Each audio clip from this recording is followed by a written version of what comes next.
La 12a edició de l'Ajuntament dels Infants ja té els representants de totes les classes de 5è de primària. Aquest dimecres s'han fet les eleccions amb urnes, butlletes i el recompte corresponent. Els resultats són 14 regidors de 10 i 11 anys que representen les seves aules.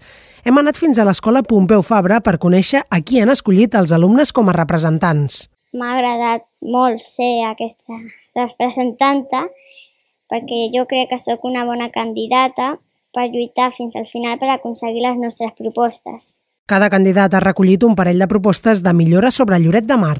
A l'estiu es fa com un espectacle aquí que es diu Clown Festival, que es vegi com que vinguin pallassos i mags pels nens petits i que els puguin veure. L'objectiu de l'Ajuntament dels Infants és que els alumnes de 5è s'impliquin en l'entorn, que és el municipi de Lloret, i coneguin com funcionen unes eleccions, així com la feina que fan regidors i alcalde. La sessió constitutiva de l'Ajuntament dels Infants és el proper dilluns, quan triaran una proposta de millora. La treballaran durant el curs i en acabar l'aprovaran en forma de moció perquè es faci realitat.